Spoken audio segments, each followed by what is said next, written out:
മലയോരത്തിന്റെ മനസ്സ് തൊട്ട് കണ്ണൂരിലെ LDF സ്ഥാനാർത്ഥി MV ജയരാജൻ. കണ്ണൂർ ജില്ലയിലെ മലയോര മേഖലയായ ഇരിക്കൂറിൽ പ്രചാരണത്തിനെത്തിയ MV ജയരാജന് സ്നേഹോഷ്മള വരവേൽപ്പാണ് മലയോര കർഷകർ നൽകിയത്. കണ്ണൂർ ലോക്സഭാ മണ്ഡലത്തിൽപ്പെടുന്ന 7 നിയോജക മണ്ഡലങ്ങളിൽ UDF വിജയിച്ച 2 മണ്ഡലങ്ങളാണ് മലയോര മേഖലയായ ഇരിക്കൂറും പേരാവൂറും. എന്നാൽ ലോക്സഭാ തിരഞ്ഞെടുപ്പ് അടുക്കുമ്പോൾ UDFന് നെഞ്ചിടിപ്പേറ്റുന്നതും കണ്ണൂരിലെ ഈ മണ്ഡലങ്ങൾ തന്നെ. മലയോര മേഖലയിൽ വൻ മുന്നേറ്റം കാഴ്ചവെച്ചാണ് LDF സ്ഥാനാർത്ഥി MV ജയരാജന്റെ പ്രചരണം.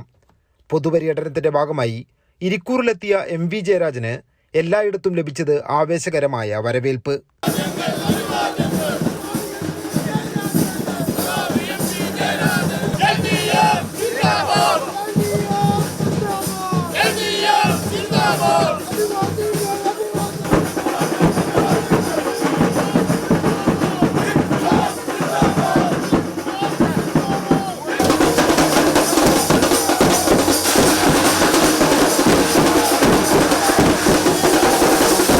കർഷകരുടെ അടയാളമായ പാളത്തൊപ്പി ധരിപ്പിച്ചും കാർഷിക ഉൽപ്പന്നങ്ങൾ ഉപഹാരമായി നൽകിയുമെല്ലാമാണ് മലയോര ജനത MV ജയരാജനെ വരവേറ്റത്.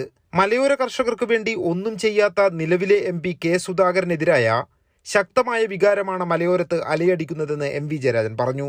മനുഷ്യരെ കൊല്ലുന്ന മൃഗങ്ങളെ കൊല്ലാൻ കേന്ദ്ര വനം സംരക്ഷണ നിയമത്തിലെ 11ാം വകുപ്പ് ഭേദഗതിയാണ്. ഇങ്ങനെ സുവ്യക്തമായ അഭിപ്രായം ഈ കാര്യത്തിൽ പറഞ്ഞത് ഇടതുപക്ഷമാണ്. മാത്രമല്ല സംസ്ഥാന സർക്കാർ വനം മന്ത്രി കേന്ദ്രത്തിലേക്ക് എഴുതുകയും ചെയ്തു.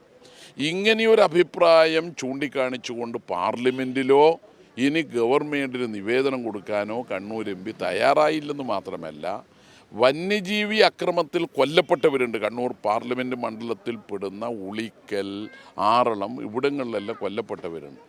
ആ കുടുംബങ്ങളെ സന്ദർശിക്കാനോ ഒരാശ്വാസവാക്ക് നൽകാനോ കഴിയേണ്ടത്. മലയോരത്ത് പഞ്ചായത്ത് തെരഞ്ഞെടുപ്പ് സമയത്ത് തന്നെ ഇടതുപക്ഷത്തോടൊപ്പം വന്നിട്ടുണ്ട്. മലയോര മേഖലയിലെ 5 പഞ്ചായത്താണ് ഇടതുപക്ഷം UDFൻ്റെ കയ്യിൽ നിന്ന് പിടിച്ചെടുത്തത്. അപ്പോൾ പഞ്ചായത്ത് തെരഞ്ഞെടുപ്പിൽ തന്നെ മലയോരത്ത് UDFന് തിരിച്ചടി ഉണ്ടായതാണ്. ഈ തെരഞ്ഞെടുപ്പിലും സമാന രീതിയിലുള്ള തിരിച്ചടി ഉണ്ടാവും. നൂറുകണക്കിന് പേരാണ് ഓരോ കേന്ദ്രത്തിലും സ്ഥാനാർത്ഥിയെ സ്വീകരിക്കാൻ എത്തിയത്. ജയിച്ച് പാർലമെന്റിൽ എത്തിയാൽ റബ്ബർ വിലയിടിവ്, വന്യമൃഗശല്യം തുടങ്ങിയ നീറുന്ന പ്രശ്നങ്ങൾ പാർലമെന്റിൽ ശക്തമായി അവതരിപ്പിക്കണമെന്നാണ് മലയോര കർഷകർക്ക് MV ജയരാജനോടുള്ള അഭ്യർത്ഥന. കൈരളി ന്യൂസ്, കണ്ണൂർ.